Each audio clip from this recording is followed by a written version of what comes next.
We're here with the writer, producer, director, and star of the South Texas Chainsaw Murders, Julio Leal. Hi. Hey, it's great to have you, Julio. Thank you. Thank you for having me. Oh, it's our pleasure. Totally our pleasure. We're dying to know, how in the world did it come about that you wrote, produced, directed, and starred in this great little piece of horror? It came together in a situation of opportunity where there's a thing called LA Haunted Hayride in Los Angeles, and I was cast as a Chainsaw Massacre psycho along with like 3 other guys doing the same thing, Chainsaw Massacre, chainsaws, scaring people. And, you know, they're on tractors, they're on their trailer, and we would just bust out of the darkness with our chainsaws, pop them on, and go at them.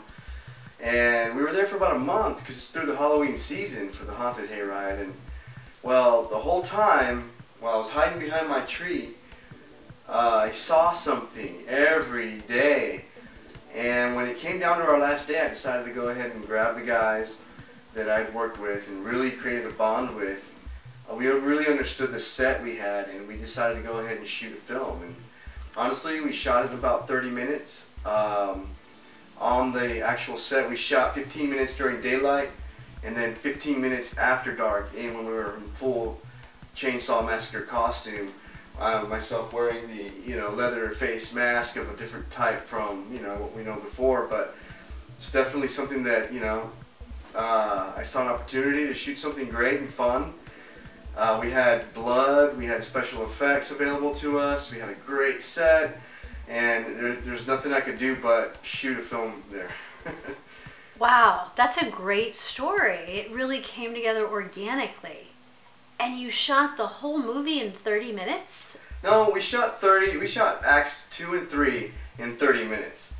And they were the first acts that we shot, so we didn't shoot this in order. But as I brainstormed the character that I developed, what I had written down, and figuring out that in this short, it was actually a little too short. I wanted the audience to be able to know who this psycho was. And a little bit, build a connection between who he was in the home life and why he would end up being the man that you see in this film. Wow, sounds like you're a real storyteller, both an actor and a director. Do you consider yourself primarily one or the other? Are you primarily a writer, producer, actor, director, or evenly all of the above, or 2 of the above? I don't know. I don't think you can say that you're evenly everything, but I do love it all. Growing up in South Texas, producing and directing since I was 16, you really don't have much else to do down there. There's nothing else to do outside of town, or in town even, but hang out with your friends and shoot, the breeze all day or whatever. But I was actually, in high school, I was in a studio producing, directing, putting together productions, helping people edit their stuff.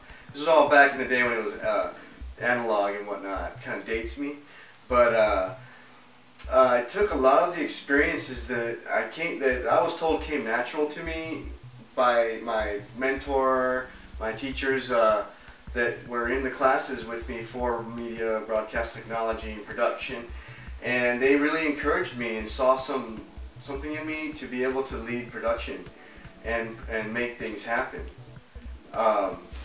So that's where the ability to do these things and have a love for all those things comes from, is being able to practice things endlessly for years in high school. For 4 years, I was able to produce, direct, write, and just do great things. I count the 4th year as assisting my older brother Dave. He was in the same media broadcast class. I was his production assistant when I was like 13, 14 years old. I understand you shot some of the movie in South Texas. Right, yeah. Well, the first 2 acts were shot here in Los Angeles, in Hollywood, and the other, on location in Hollywood, and the other location was in South Texas, in a town called Weslaco, Texas, about 2 or 3 towns down from my hometown, McAllen, Texas. And it was great to be able to say, you know what, we need to do more with this. We were offered a location down there, and I decided to go ahead and add a whole first act to what you see as act second and third act. I went ahead and added a whole first act, and decided to include my wife. So the home life was all shot in Weslaco, Texas, with the wife and kids. Right. Yeah.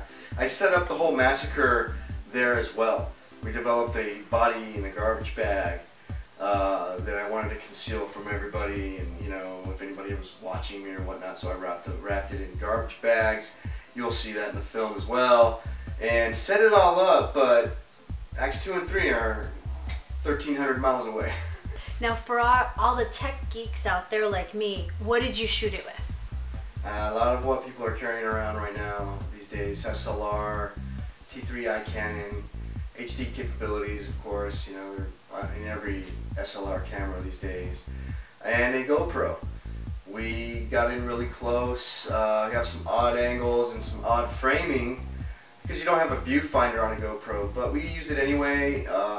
I understood I had a lot of time constraints to get this shot, character work we were doing, so we shot quick. We tried to stick to the script as much as possible. A lot of it has been improv and added to what was written, and it was organic. I mean, after a whole month of planning in my mind, it came together so quickly. One setting, one setup, one camera setup after the other just came together, and when I brought it all into post, I was amazed. It could be a lot better, of course, but I wanted it to be that 70s, late 70s, that 80s grit, horror feel. It's low budget, but I think we bring something that makes people think that if you're faced by a psycho like that and you're in a situation like that, I think you're going to be able to put yourself in situations that you see in this film, and they're unpleasant. It definitely leads to the macabre, though. A lot of people get a lot of fun out of horror, and that's all I wanted to make this film for, was for some fun. We're hoping to take it to film festivals and be able to submit it and just see what the horror genre feels about it, or see what people think about it out there in the market for competitions and whatnot. I'm looking forward to that. I'm a big horror fan, and honestly, it looks great. It really is a great movie. What about the music? Music's originally scored. What's his name? Brian Jellison, here in Los Angeles, by a local artist that has been kind of aspiring to get more of his music on TV or on images or on films. And we were closely associated a few years ago and have stayed in association, and I've just loved his music. It's awesome, original, and it all just fits so seamlessly. It is great. When the edits came together. From San Fernando Valley here in Los Angeles, outside of Hollywood. There's so much talent out here, so much raw talent, and there's nothing I love more than to be able to take from my friends or people that I know and respect and ask them if they want to be a part of something and collaborate and contribute. And it feels so good when you put the music to the images and there's feeling. It's intensified. You connect more when there's the right tone, the right background sound, and then the right music.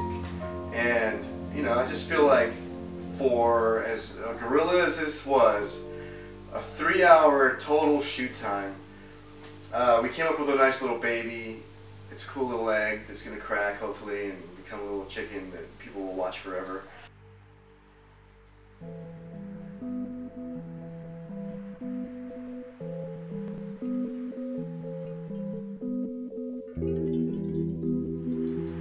I had no idea, okay, that at the same time, this is something I wanted to mention, that there was actually a Chainsaw movie about to be released, mainstream studio.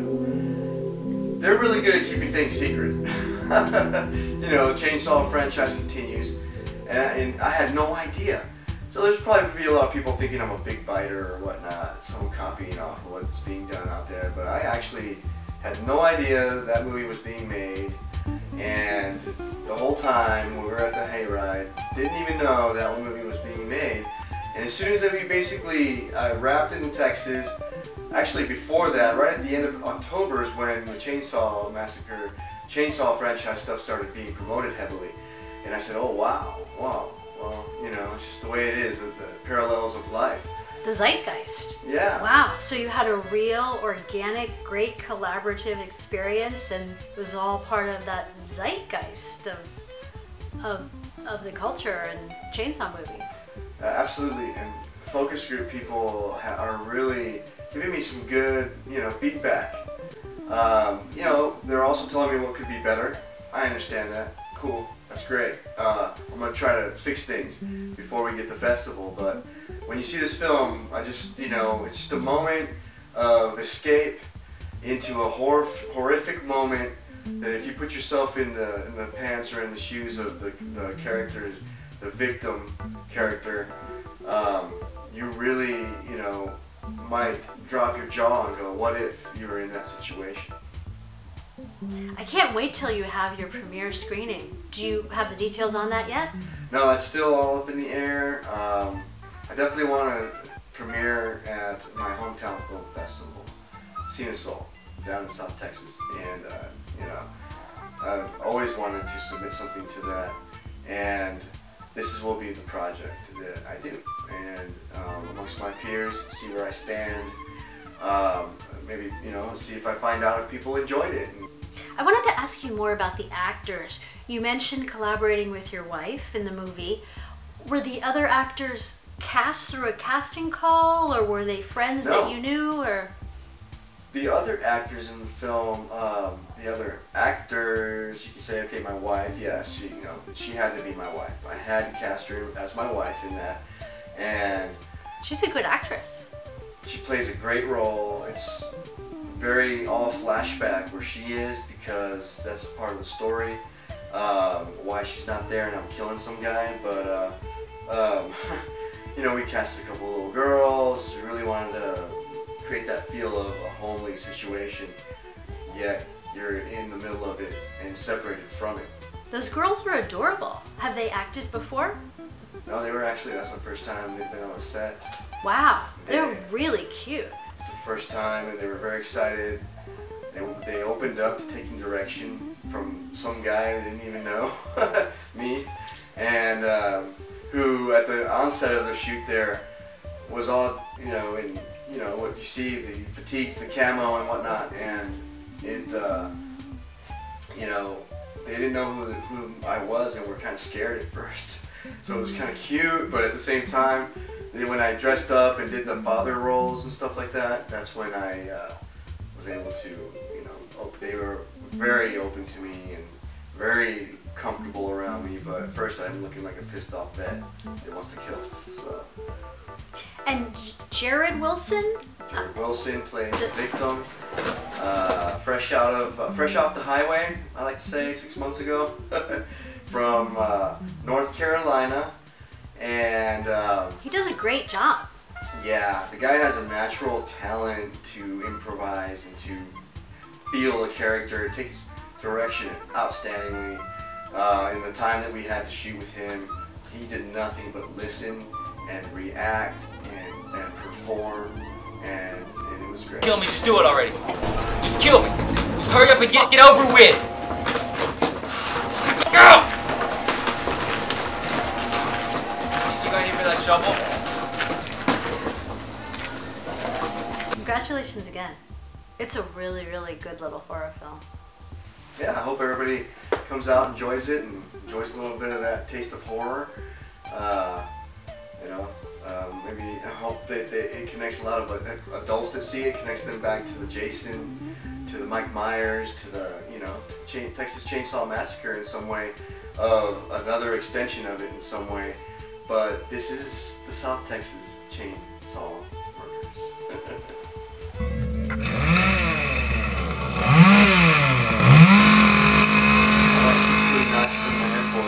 When it comes to final cuts. Because it really looks seamless. I'm Thank you. Very impressed. I love the movie. It's really, really a good horror film. Congrats. Thank you. Because it's a wrap.